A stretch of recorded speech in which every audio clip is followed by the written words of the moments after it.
قرآن و سنت کے باہمی تعلق کی بحث۔ امام شافعی کو قرآن و سنت کے باہمی تعلق کے ضمن میں جس بنیادی سوال کا سامنا تھا وہ یہ تھا کہ ان کے ماحول میں مختلف اہل علم اور مذہبی گروہ نبی صلی اللہ علیہ وسلم سے مروی بعض ایسی احادیث کو جن کا استناد علماء حدیث کے ہاں عموماً ثابت تھا، اس بنیاد پر قبول کرنے سے گریز کر رہے تھے کہ وہ قرآن کے ظاہری عموم کے خلاف ہیں۔ یہ رجحان، جیسا کہ ہم نے پچھلی فصل میں دیکھا، بعض فقہائے صحابہ سے بھی منقول تھا، اور خوارج نے بھی اس اصول کو بہت سی احادیث کے رد کر دینے کے لیے بنیاد بنایا تھا۔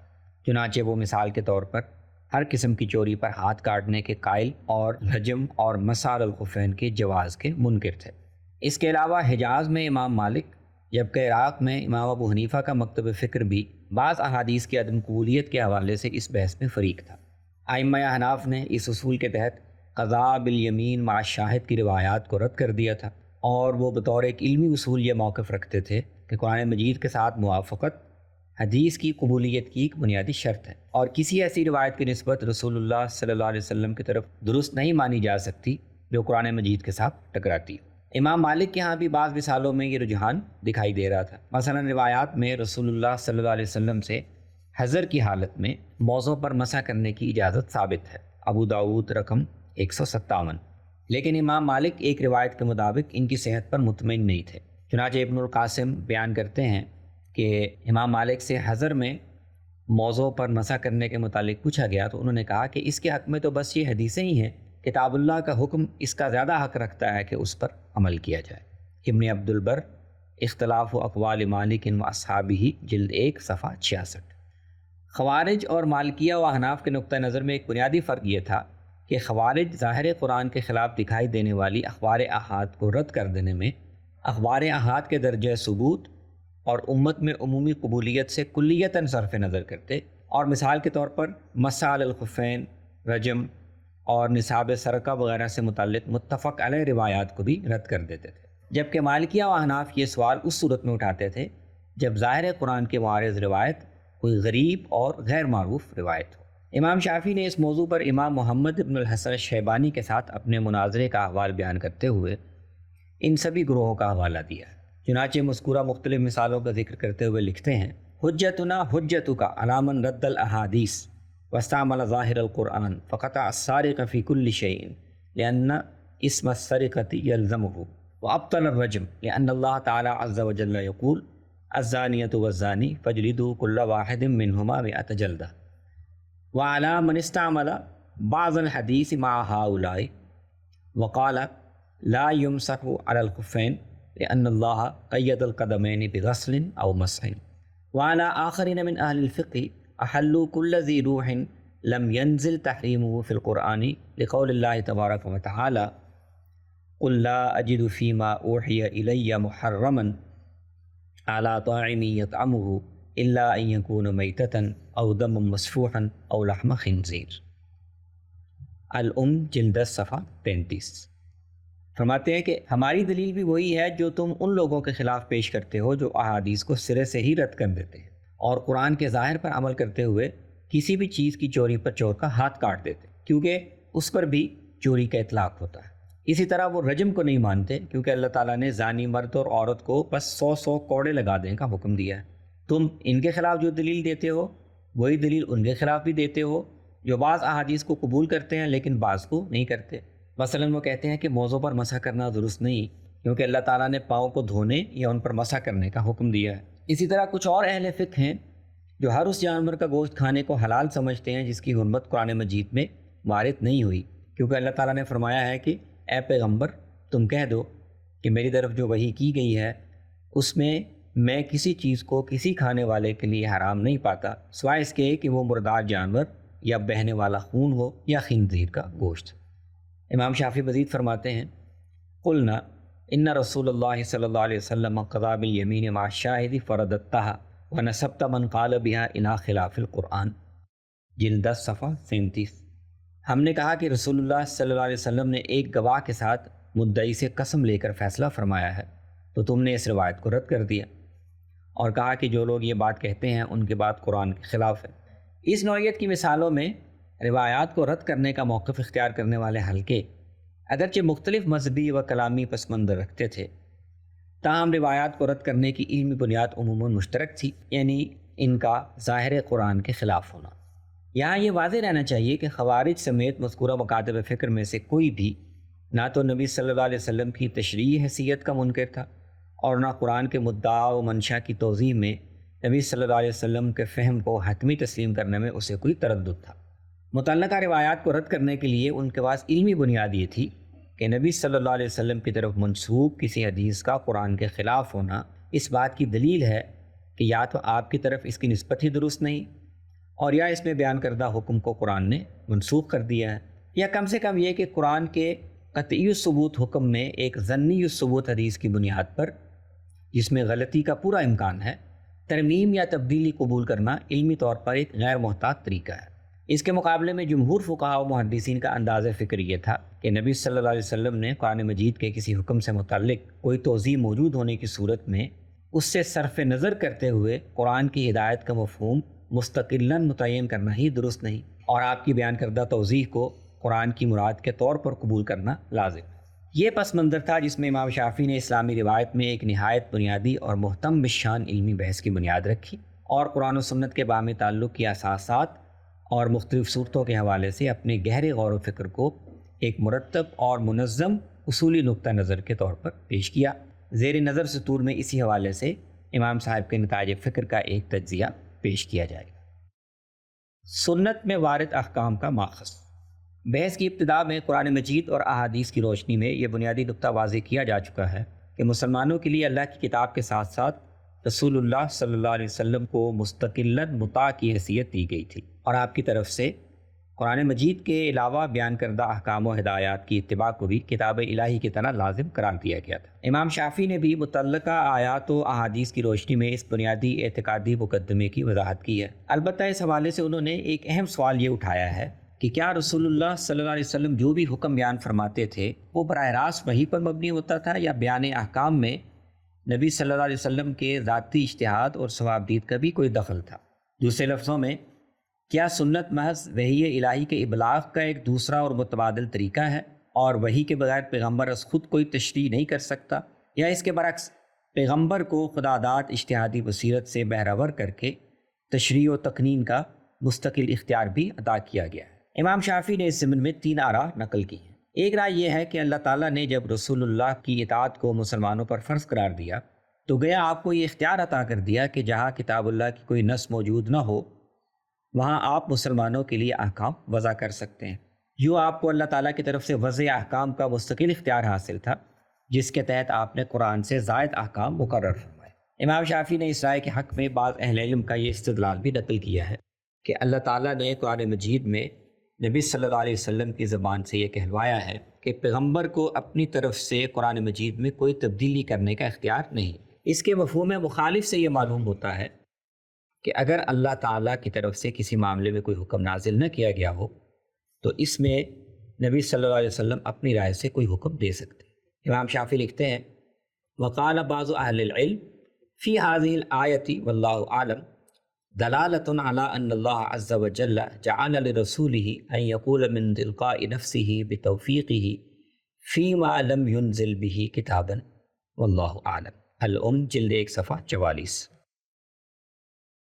بعض اہل علم نے کہا ہے کہ اس آیت میں اس بات پر دلالت ہے، اور اللہ تعالیٰ بہتر جانتا ہے، کہ اللہ تعالیٰ نے اپنے رسول کو یہ اختیار دیا ہے کہ جس معاملے میں اللہ نے کتاب میں کوئی حکم نہ اتارا ہو وہ اس میں اپنی طرف سے کوئی حکم دے سکتا ہے۔ دوسری رائے یہ ہے کہ سنت میں اس نوعیت کے تمام احکام کی اصل خود قرآن میں موجود ہے، اور نبی صلی اللہ علیہ وسلم نے انہی بنیادی احکام کی تفصیل و توسیع کی ہے۔ گویا یہ زائد پہلو اصل حکم کے اندر ہی شامل اور اس میں مضمر تھے، جن کی وضاحت اللہ تعالیٰ کی طرف سے نبی صلی اللہ علیہ وسلم کی زبان سے کروائی گئی۔ چنانچہ جیسے نبی صلی اللہ علیہ وسلم نے نماز کی ان تفصیلات کی وضاحت فرمائی جو قرآن کے اجمالی حکم کا حصہ تھی، اسی طرح خرید و فروخت کے ضمن میں بہت سے احکام بیان فرمائے جو کوئی الگ اور نئے احکام نہیں بلکہ قرآن مجید ہی کی اصولی ہدایات، یعنی لا تأکلوا اموالکم بینکم بالباطل اور وأحل اللہ البیع وحرم الربا پر مبنی، اور انہی کی تفصیل و توضیح ہے۔ تیسری رائے یہ ہے کہ سنت میں بیان ہونے والے تمام احکام در حقیقت نبی صلی اللہ علیہ وسلم کو وحی کے ذریعے سے القاء کیے گئے ہیں، اور ان میں نبی صلی اللہ علیہ وسلم کی اپنی رائے یا اجتہاد کا کوئی دخل نہیں۔ مثلا ابن طاؤس کہتے ہیں عند ابی کتاب من العقول نزل به الوحی وما فرض رسول اللہ صلی اللہ علیہ وسلم من العقول او الصدقۃ فانما نزل به الوحی۔ میرے والد یعنی طاؤس کے پاس دیات کی مقدار پر مشتمل ایک تحریر ہے جو وحی کے ذریعے سے نازل ہوئی تھی۔ رسول اللہ صلی اللہ علیہ وسلم نے دیت یا زکوٰۃ کی جو مقدار مقرر فرمائی وہ وحی میں ہی نازل ہوئی تھی۔ الام جلد 3 صفحہ 11۔ امام شافعی کہتے ہیں کہ اس گروہ کی تائید اس سے ہوتی ہے کہ اللہ تعالیٰ نے قرآن مجید میں پیغمبر پر کتاب اور حکمت نازل کرنے کا ذکر کیا ہے، اور الحکمہ سے مراد ایسی وحی ہے جو کتاب اللہ کے علاوہ آپ کی رہنمائی کے لیے نازل کی جاتی تھی۔ مزید برآں بعض واقعات سے بھی واضح ہوتا ہے کہ کوئی بھی قضیہ پیش آنے کی صورت میں آپ وحی کا انتظار کرتے تھے اور وحی کے بغیر از خود کوئی فیصلہ نہیں فرماتے تھے۔ اس کی مثال کے طور پر امام شافعی نے لعان کے حکم کو پیش کیا ہے۔ زنا کے جرم کے اس بات کے لیے 4 گواہوں کی شرط قرآن مجید میں نازل ہوئی تو اس کے بعد عویمر عجلانی یہ سوال لے کر نبی صلی اللہ علیہ وسلم کی خدمت میں حاضر ہو گئے کہ اگر کوئی شخص اپنی بیوی کو بدکاری کرتا ہوا پائے تو اس کے لیے کیا حکم ہے؟ کیا وہ اسے اس حالت میں دیکھ کر 4 گواہ ڈھونڈنے چلا جائے، اور اگر وہ اس کے بغیر اس کے خلاف دعویٰ کرتا ہے تو آپ الٹا شوہر پر قذف کی حد جاری کرتے ہیں؟ نبی صلی اللہ علیہ وسلم نے اس کا کوئی جواب نہیں دیا بلکہ سوال کو ناپسند کیا۔ اور پھر جب اللہ تعالیٰ نے میاں بیوی کے مابین لعان کی آیات نازل کیں تو عویمر کو بلا کر اسے بتایا کہ اللہ نے تمہارے متعلق یہ حکم دیا ہے۔ امام شافعی کہتے ہیں کہ اس واقعے سے یہ قیاس کیا جا سکتا ہے کہ آپ دیگر معاملات میں بھی کوئی فیصلہ کرنے کے لیے وحی کا انتظار کرتے اور اسی کی روشنی میں احکام شرعیہ لوگوں کے سامنے بیان کرتے تھے۔ الام جلد 1 صفحہ 41، جلد 6 صفحہ 329۔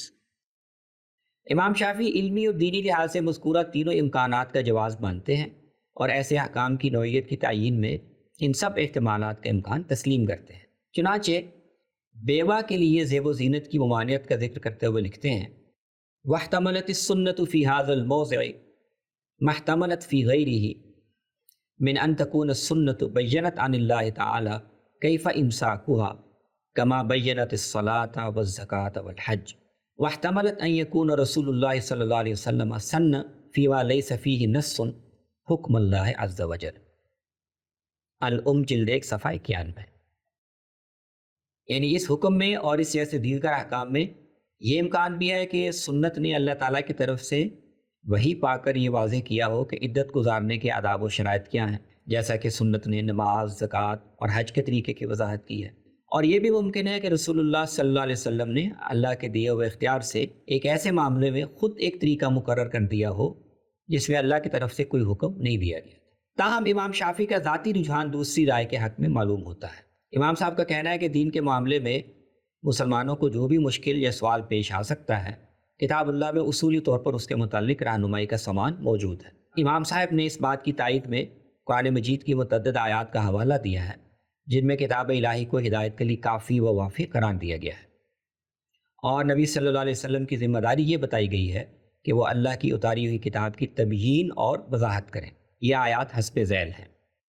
سورہ ابراہیم کی پہلی آیت میں ہے کتاب انزلناہ الیک لتخرج الناس من الظلمات الی النور باذن ربہم الی صراط العزیز الحمید۔ یہ کتاب ہے جو ہم نے تمہاری طرف نازل کی ہے تاکہ تم لوگوں کو ان کے پروردگار کے حکم سے اندھیروں سے نکال کر روشنی کی طرف، یعنی اس ہستی کے بتائے ہوئے راستے کی طرف لاؤ جو غالب اور ستودہ صفات ہے۔ سورۃ النحل کی آیت 44 میں ارشاد فرمایا وَأَنزَلْنَا إِلَيْكَ الذِّكْرَ لِتُبَيِّنَ لِلنَّاسِ مَا نُزِّلَ إِلَيْهِمْ وَلَعَلَّهُمْ يَتَفَكَّرُونَ۔ اور ہم نے تمہاری طرف یاد دہانی کرانے والی کتاب نازل کی تاکہ تم لوگوں کے سامنے اس کی وضاحت کرو جو ان کی طرف نازل کیا گیا ہے اور تاکہ وہ غور و فکر کرے۔ سورۃ النحل کی آیت 89 میں ہے وَنَزَّلْنَا عَلَيْكَ الْكِتَابَ تِبْيَانًا لِكُلِّ شَيْءٍ وَهُدًى وَرَحْمَةً وَبُشْرَىٰ لِلْمُسْلِمِينَ۔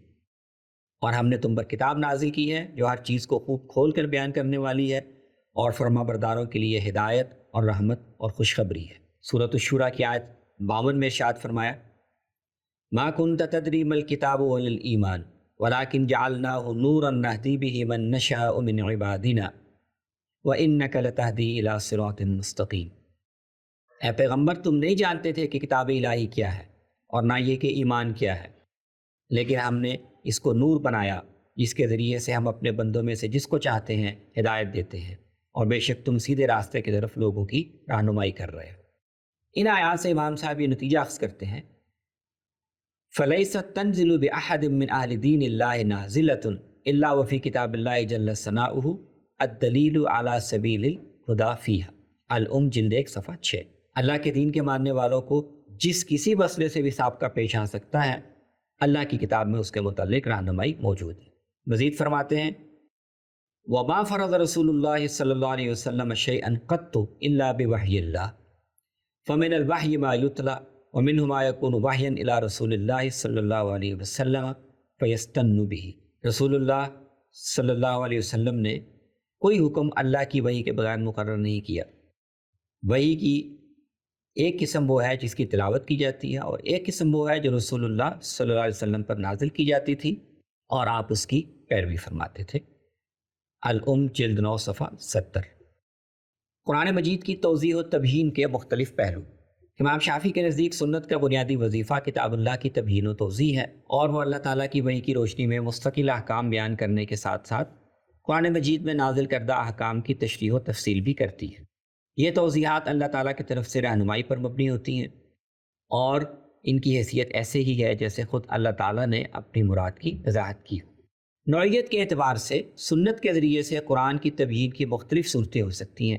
امام شافعی نے مختلف مباحث میں مثالوں کی مدد سے تبیین کی مختلف جہتوں کو واضح کیا ہے، جن میں سے چند نمایاں جہتیں حسب ذیل ہیں۔ مجمل احکام کی تفصیل۔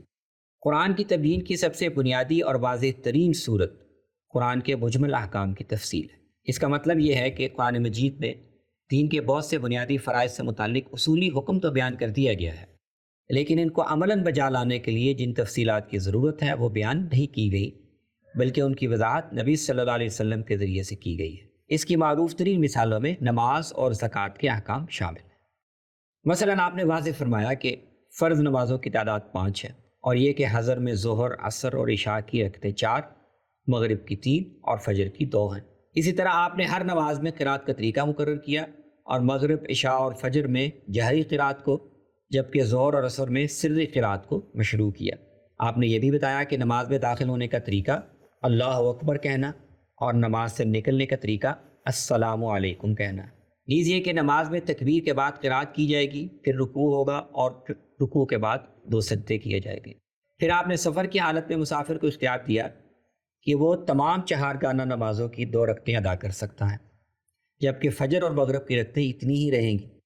آپ نے یہ ضابطہ بھی مقرر کیا کہ حالت خوف کے علاوہ ہر حالت میں سفر و حضر میں تمام نمازیں قبلہ رخ ہو کر ادا کی جائیں گی۔ اسی طرح آپ نے بتایا کہ نفل نماز باقی تمام تفصیلات و شرائط میں فرض نماز کی طرح ہے، البتہ اگر کوئی شخص سواری پر سوار ہو تو وہ نفل نماز اسی رخ پر ادا کر سکتا ہے جس طرف سواری آگے بڑھ رہی ہو۔ کتاب الام جلد 1 صفحہ 75۔ اسی طرح حج اور عمرہ کی ادائیگی کی پوری تفصیلات کا ذکر بھی ہمیں سنت میں ہی ملتا ہے۔ قرآن مجید میں ان لوگوں پر حج کو فرض قرار دیا گیا ہے جو سفر کی استطاعت رکھتے ہیں۔ نبی صلی اللہ علیہ وسلم نے واضح فرمایا کہ سفر کی استطاعت سے مراد زاد راہ اور سواری کی دستیابی ہے۔ اسی طرح آپ نے حج کے مواقیت، تلبیہ کا طریقہ، محرم کے لیے سلے ہوئے لباس اور خوشبو کی ممانعت، اور اس کے علاوہ عرفات و مزدلفہ میں ادا کیے جانے والے مناسک، مثلاً رمی، حلق اور طواف وغیرہ کی وضاحت فرمائی ہے۔ احتمالات کی تعیین۔ قرآن کی تبیین کی دوسری جہت قرآن کے حکم میں موجود مختلف احتمالات میں سے کسی ایک احتمال کی تعیین ہے۔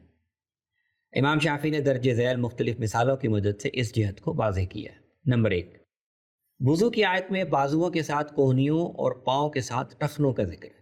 قرآن کے الفاظ اس کا بھی احتمال رکھتے ہیں کہ کوہنیاں اور ٹخنے دھونے کے حکم میں شامل ہوں، اور اس کا بھی کہ وہ اس سے خارج ہوں۔ چنانچہ نبی صلی اللہ علیہ وسلم نے اپنے عمل سے واضح فرمایا کہ وضو کرتے ہوئے ان 2 اعضاء کو بھی دھویا جائے گا۔ کتاب الام جلد 1 صفحہ 11۔ مثال نمبر 2، سورہ مزمل میں نماز تہجد کی فرضیت سے متعلق سابقہ ہدایت میں تبدیلی کرتے ہوئے اللہ تعالیٰ نے فرمایا ہے فَقْرَؤُوا مَا تَيَسَّرَ مِنْهُ المزمل آیت 20، یعنی اب جتنا قرآن آسانی سے پڑھ سکو پڑھ لیا کرو۔ یہاں بظاہر یہ امکان بھی ہو سکتا ہے کہ نماز تہجد کی فرضیت کو ہی سرے سے منسوخ کر دیا گیا ہو، اور یہ بھی کہ فرضیت تو برقرار ہو لیکن اس کے متعین دورانیے کی پابندی کو ختم کر دیا گیا۔ نبی صلی اللہ علیہ وسلم کی سنت سے یہ معلوم ہوتا ہے کہ فرض نمازیں صرف 5 ہیں، اور اسی سے یہ واضح ہو جاتا ہے کہ نماز تہجد کی فرضیت ہی فی نفسی ہی منسوخ کر دی گئی ہے۔ کتاب جلد 1 صفحہ 48۔ مثال نمبر 3، قرآن مجید میں بچے کو دودھ پلانے والی عورت کو بچے کی ماں کا درجہ دیتے ہوئے اس کے ساتھ نکاح کو حرام قرار دیا گیا ہے۔ ماں کے ساتھ اللہ تعالیٰ نے بچے کی رضائی بہن کو بھی حرمت کے دائرے میں شمار کیا ہے۔ یہاں ان 2 رشتوں کا ذکر کرنے سے مراد یہ بھی ہو سکتی ہے کہ رضاعت کے تعلق سے صرف ان 2 رشتوں کی حرمت ثابت ہوتی ہے، کیونکہ نسب کے مقابلے میں رضاعت حرمت کا سبب ضعیف ہے۔ چنانچہ جیسے نسبی رشتوں میں سے صرف وہی حرام ہیں جو آیت میں مذکور ہیں، اسی طرح رضاعی رشتوں میں سے بھی صرف ماں اور بہن کو ہی حرام ہونا چاہیے۔ دوسرا احتمال یہ ہو سکتا ہے کہ رضائی بہن کو رضائی ماں کے ساتھ تعلق کی وجہ سے محرمات میں شامل کر کے اس طرف اشارہ مقصود ہو کہ ماں کے ساتھ رضائی رشتہ ماں تک محدود نہیں بلکہ آگے متعدی ہے۔ اس صورت میں رضائی ماں کے رشتے سے وہ تمام خواتین بھی حرام قرار پائیں گی جو نسبی رشتے سے ہوتی ہیں۔ چنانچہ نبی صلی اللہ علیہ وسلم کی سنت سے واضح ہوتا ہے کہ یہ دوسرا احتمال اللہ تعالیٰ کی مراد ہے۔ آپ نے فرمایا کہ رضاعت کے تعلق سے بھی وہ رشتے حرام ہو جاتے ہیں جو نسبی رشتے سے حرام ہیں۔ کتاب جلد 6 صفحہ 63۔ مثال نمبر 4، قرآن مجید میں اللہ تعالیٰ نے نکاح کی حرمتوں کے بیان میں بچے کو دودھ پلانے والی عورتوں کا ذکر وَأُمَّهَاتُكُمُ اللَّاتِي أَرْضَعْنَكُمْ کے الفاظ سے کیا ہے۔ سورۃ النساء کی آیت نمبر 23، یعنی تمہاری وہ مائیں جنہوں نے تمہیں دودھ پلایا ہے۔ امام شافعی لکھتے ہیں کہ رضاع کا اطلاق ایک چسکی لگانے سے لے کر کئی بار دودھ پینے تک اور 2 سال کی مدت پوری کرنے بلکہ اس کے بعد بھی دودھ پینے پر ہو سکتا ہے۔ اس لیے ان مختلف احتمالات میں سے کسی ایک کو متعین کرنے کے لیے مستقل دلیل کی ضرورت ہے۔ چنانچہ سیدہ عائشہ رضی اللہ عنہا کی روایت سے معلوم ہوتا ہے کہ 5 مرتبہ دودھ پینے سے کسی عورت اور بچے کے مابین حرمت رضاعت ثابت ہوتی۔ کتاب جلد 6 صفحہ 72۔ مثال نمبر 5، قرآن مجید میں اللہ تعالیٰ نے یہ حکم بیان کیا ہے کہ شوہر کی طرف سے بیوی کو تیسری طلاق دیے جانے کے بعد وہ اس کے لیے حلال نہیں رہتی، یہاں تک کہ اس کے علاوہ کسی دوسرے خاوند کے ساتھ نکاح کر لے۔ اگر دوسرا خاوند بھی اسے طلاق دے دے تو پھر باہمی رضامندی سے وہ پہلے شوہر کے ساتھ نکاح کر سکتی ہے۔ یہاں دوسرے شوہر کے ساتھ نکاح کے لیے حتیٰ تنکح زوجا غیرہ کے الفاظ آئے ہیں۔ سورۃ البقرہ آیت نمبر 230، یعنی جب تک کہ وہ کسی دوسرے شوہر کے ساتھ نکاح نہ کر لے۔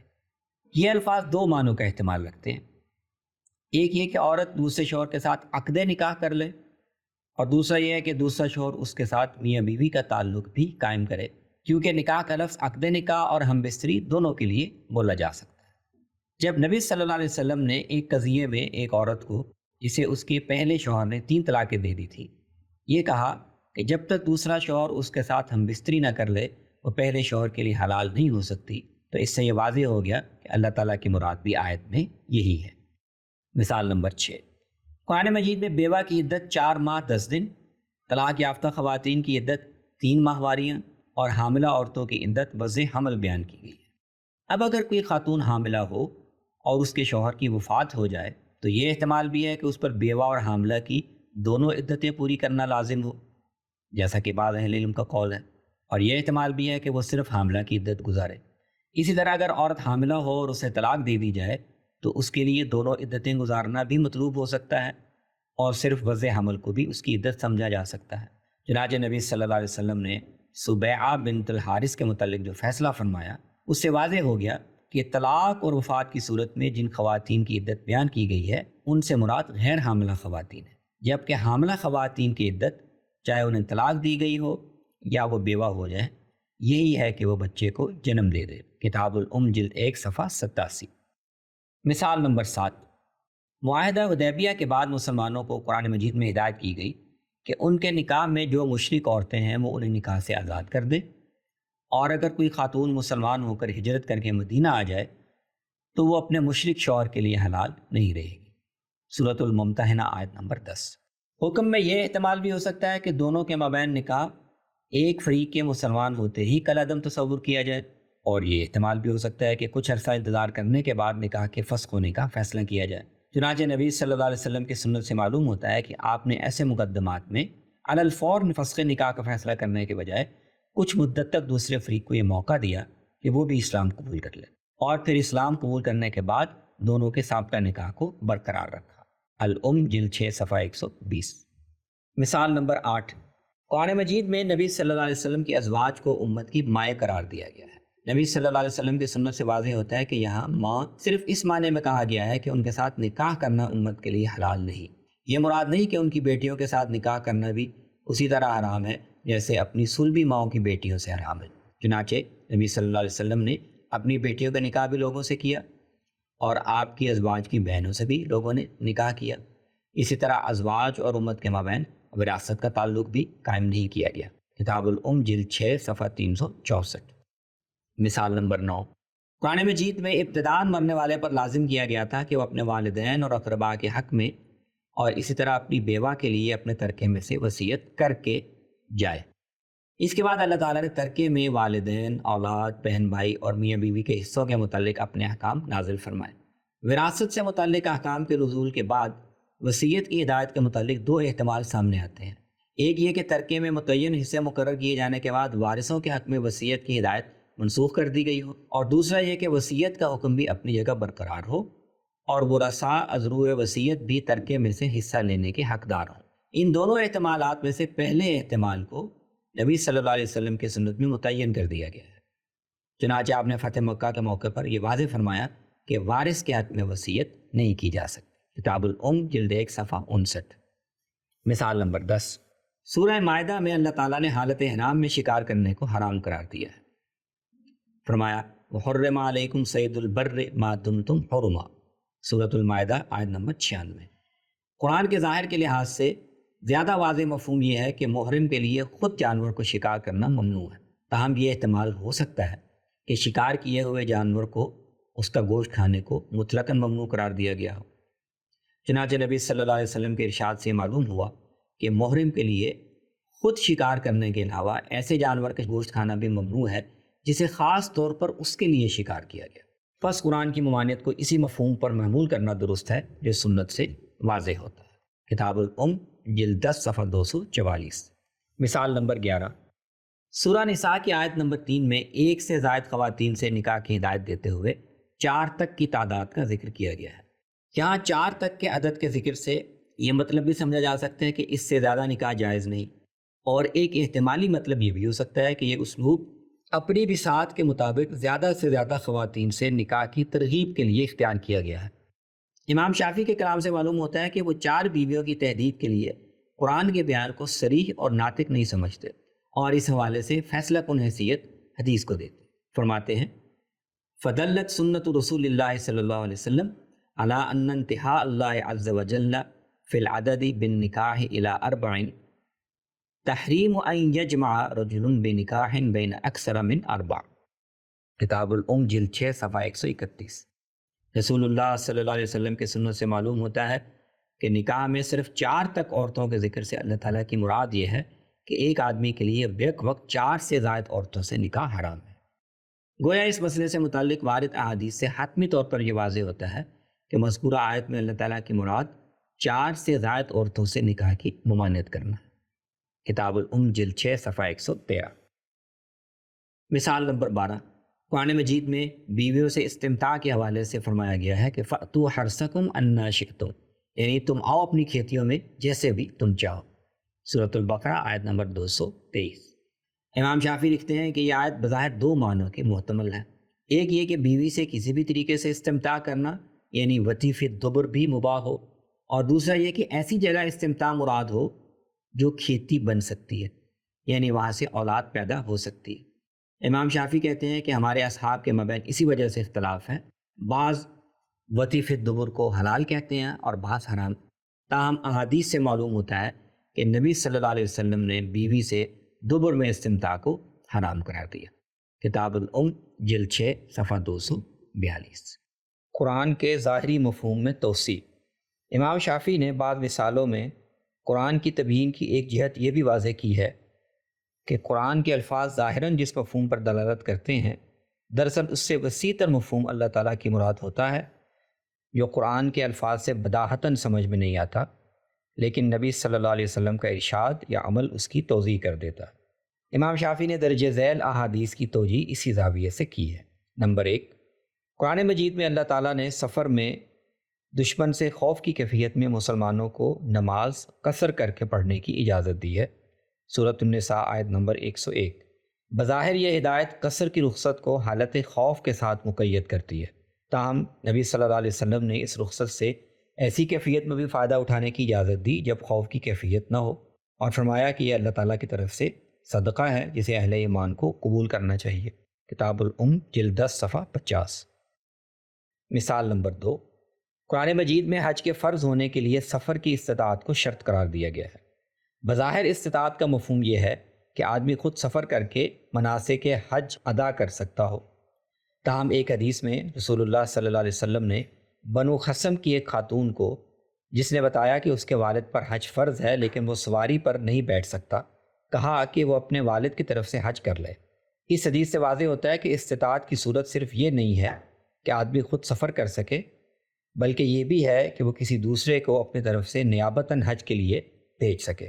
چنانچہ اس دوسری صورت میں بھی حج فرض ہوگا، کیونکہ اگر ایسا نہ ہوتا تو نبی صلی اللہ علیہ وسلم اس عورت سے کہتے کہ چونکہ تمہارا والد خود سفر نہیں کر سکتا اس لیے اس پر حج فرض نہیں ہے۔ کتاب جلد 3 صفحہ 302۔ مثال نمبر 3، قرآن مجید میں یہ ہدایت کی گئی ہے کہ حج کے ارادے سے نکلنے والے اپنے ساتھ قربانی کے لیے جو جانور لے کر جائیں انہیں بیت اللہ کے قریب یعنی حدود حرم میں لے جا کر ذبح کیا جائے۔ ثم محلھا الی البیت العتیق۔ دوسری جگہ اللہ تعالیٰ نے فرمایا کہ اگر دشمن کی طرف سے رکاوٹ پیش آ جانے کی وجہ سے آدمی حرم تک نہ پہنچ سکے اور راستے میں اسے روک دیا جائے تو وہ قربانی کے ایک جانور بھیج دے، اور جب تک جانور اپنے حلال ہونے کی جگہ نہ پہنچ جائے آدمی اپنا سر نہ منڈوائے۔ یہاں حتیٰ یبلغ الہدی محلہ یعنی جب تک کہ قربانی کے جانور اپنے ذبح ہونے کی جگہ تک پہنچ جائے۔ اس سے بظاہر یہی معلوم ہوتا ہے کہ احصار کی صورت میں بھی جانور کو حدود حرم میں ہی ذبح کرنا ضروری ہے، لیکن صلح حدیبیہ کے سال نبی صلی اللہ علیہ وسلم نے ایسا نہیں کیا تھا، بلکہ حدود حرم سے باہر جہاں آپ مقیم تھے وہیں جانوروں کو ذبح کر دیا تھا۔ امام شافعی اس سے استدلال کرتے ہیں کہ احصار کی صورت میں یبلغ الہدی محلہ سے مراد حرم میں پہنچنا نہیں، بلکہ جہاں بھی آدمی رک جائے وہ جانور کو وہیں ذبح کر سکتا ہے۔ امام صاحب کہتے ہیں کہ عربی زبان کے اسالیب میں بڑی وسعت ہے، اس لیے یبلغ الہدی محلہ کی تعبیر اسی مقام پر جانور کو ذبح کرنے پر بھی صادق آ سکتی ہے جہاں آدمی کو روکا گیا ہو، اور نبی صلی اللہ علیہ وسلم کے عمل سے یہ احتمال مؤکد ہو جاتا ہے۔ کتاب جلد 3 صفحہ 400۔ امام صاحب کی یہ توجیہ کمزور معلوم ہوتی ہے اور قرآن مجید کے الفاظ اس کی تائید نہیں کرتے، اس لیے کہ اللہ تعالیٰ نے فرمایا ہے کہ جب تک ہدی اپنے حلال ہونے کی جگہ نہ پہنچ جائے اپنے سروں کو مت منڈواؤ۔ سورۃ البقرہ آیت نمبر 196۔ اگر جانور کو اسی جگہ ذبح کرنا جائز ہوتا تو اس کے لیے اس کا انتظار کرنے کی ضرورت نہیں کہ جانور اپنے محل تک پہنچ جائے۔ اس لیے درست بات یہی معلوم ہوتی ہے کہ احصار کی کیفیت میں بھی قربانی کے جانور کو حرم تک پہنچانا ضروری ہے۔ البتہ اگر دشمن کی طرف سے رکاوٹ کی نوعیت ایسی ہو کہ قربانی کے جانور کو بھی بھیجنا ممکن نہ ہو تو پھر عذر کے اصول پر اسے حدود حرم کے باہر ذبح کرنا بھی جائز ہو سکتا ہے، اور حدیبیہ کے موقع پر نبی صلی اللہ علیہ وسلم کے عمل کی نوعیت بھی یہی تھی۔ قرآن مجید نے بھی سورہ فتح میں اس صورتحال کا ذکر اسی حوالے سے کیا ہے۔ اللہ تعالیٰ نے فرمایا وَصَدُّوكُمْ عَنِ الْمَسْجِدِ الْحَرَامِ وَالْهَدْيَ مَعْكُوفًا أَن يَبْلُغَ مَحِلَّهُ۔ سورۃ الفتح آیت نمبر 25۔ یعنی مشرکین نے مسلمانوں کو بھی روک دیا تھا اور قربانی کے جانوروں کو بھی حرم تک پہنچنے کی اجازت دینے کے لیے آمادہ نہیں ہوئے تھے۔ گویا عذر اور مجبوری کی صورت میں تو ایسا کیا جا سکتا ہے، لیکن اگر احصار کے باوجود جانور کو حرم تک بھیجنا ممکن ہو تو پھر قرآن کی ہدایت یہی ہے کہ اسے حدود حرم میں ہی ذبح کیا جائے۔ حکم کے فروع و لوازم کی توضیح۔ قرآن کی تبیین کی ایک اہم جہت قرآن میں بیان ہونے والے احکام کی تکمیل کرنا، یعنی ان سے متعلق مختلف فروع اور جزیات کی وضاحت کرنا ہے جن کا قرآن نے ذکر نہیں کیا۔ مثلا قرآن میں وضو کا طریقہ تو بیان کیا گیا ہے، لیکن رفع حاجت کے بعد استنجا اور جنابت کے بعد غسل کا طریقہ بیان نہیں کیا گیا۔ اسی طرح وضو میں اعضاء کو کتنی مرتبہ دھویا جائے اس کی بھی وضاحت نہیں کی گئی۔ یہ جن چیزوں سے وضو اور غسل ٹوٹ جاتے ہیں ان کی کوئی جامع فہرست قرآن میں مذکور نہیں۔ ان سب چیزوں کی وضاحت ہمیں سنت میں ملتی ہے۔ کتاب جلد 1 صفحہ 11۔ قرآن مجید میں وضو کا طریقہ بیان کرتے ہوئے چہرے، بازوؤں اور پاؤں کو دھونے اور سر پر مسح کرنے کا ذکر کیا گیا ہے۔ تاہم احادیث میں منہ دھوتے ہوئے کلی کرنے اور ناک میں پانی ڈالنے کا بھی ذکر ہے۔ کتاب الام جلد 2 صفحہ 225۔ قرآن مجید میں نماز کے اعمال میں رکوع اور سجود کا ذکر کیا گیا ہے، لیکن اس حالت میں پڑھے جانے والے مخصوص اذکار کا ذکر قرآن میں نہیں، بلکہ ان کی تفصیل ہمیں سنت میں ملتی ہے۔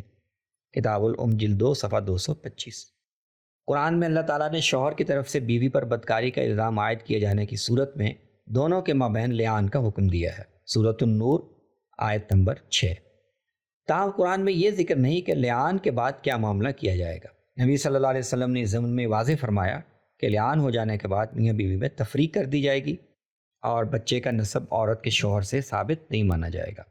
کتاب الام جلد 1 صفحہ 64۔ قرآن مجید میں بیوہ کے لیے عدت کا حکم بیان کیا گیا ہے اور یہ ہدایت کی گئی ہے کہ اس عرصے میں وہ نیا نکاح کرنے سے رکی رہے۔ سورۃ البقرہ آیت نمبر 234۔ قرآن کے الفاظ سے اس پابندی کا مطلب اتنا ہی نکلتا ہے کہ عورت نیا نکاح نہ کرے اور اپنے گھر میں ٹھہری رہے۔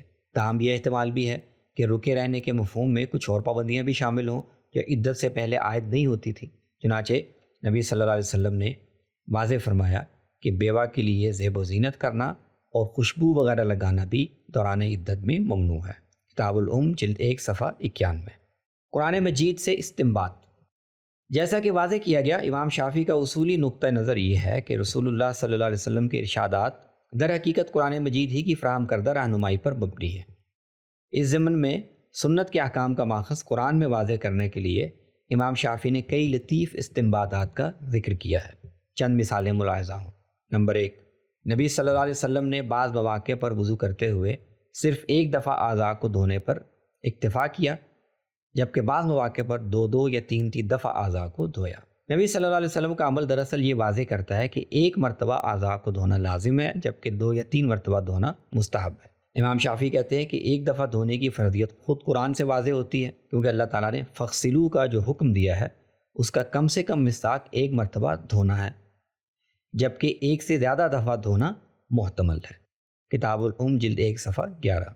مثال نمبر 2، نبی صلی اللہ علیہ وسلم نے فرمایا کہ اگر حالت خوف میں سواری پر یا چلتے ہوئے نماز پڑھنے کی نوبت آ جائے تو ایسی صورت میں قبلہ رخ ہوتے ہوئے یا اس کے بغیر دونوں حالتوں میں نماز ادا کی جا سکتی ہے۔ معطل امام مالک رقم 442۔ امام شافعی فرماتے ہیں کہ قرآن مجید میں اللہ تعالیٰ نے حالت خوف میں اجازت دی ہے کہ مسلمان سواری پر سوار ہو کر یا پیدل چلتے ہوئے کسی بھی حال میں نماز ادا کر سکتے ہیں۔ سورۃ البقرہ آیت نمبر 239۔ یہاں اللہ تعالیٰ نے قبلہ رخ ہونے کی پابندی بیان نہیں کی، اور عقلاً بھی سواری پر سوار ہو کر استقبال قبلہ کا التزام ممکن نہیں۔ یوں اس رخصت سے ہی واضح ہے کہ ایسی صورت میں قبلہ رخ ہونے کی پابندی ضروری نہیں۔ کتاب الام جلد 1 صفحہ 54۔ مثال نمبر 3، نبی صلی اللہ علیہ وسلم نے ماہواری کے ایام میں نماز کی فرضیت کو خواتین سے ساقط قرار دیا، جبکہ روزوں کے متعلق یہ ہدایت فرمائی کہ رمضان کے بعد خواتین چھوڑے ہوئے روزوں کی قضا کر لیں۔ صحیح بخاری رقم 321۔ امام شافعی اس کی بنیاد قرآن مجید میں واضح کرتے ہوئے فرماتے ہیں کہ قرآن مجید میں اللہ تعالیٰ نے حالت حیض میں شوہروں کو خواتین سے دور رہنے کا حکم دیا ہے۔ چونکہ نماز کی ادائیگی کے لیے اللہ تعالیٰ نے وضو اور غسل کے ذریعے سے طہارت حاصل کرنے کو فرض قرار دیا ہے، اس لیے مذکورہ آیت کی روح سے ماہواری کی حالت میں خواتین نماز ادا نہیں کر سکتی۔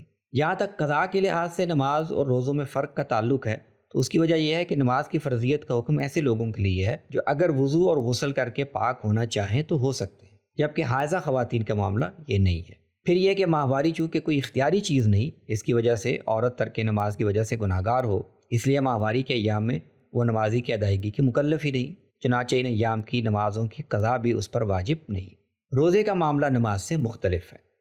شریعت میں انسان کو حالت سفر میں روزہ چھوڑ دینے اور رمضان کے بعد تک مؤخر کر دینے کی اجازت دی گئی ہے، جبکہ نماز کے معاملے میں ایسی رخصت نہیں دی گئی۔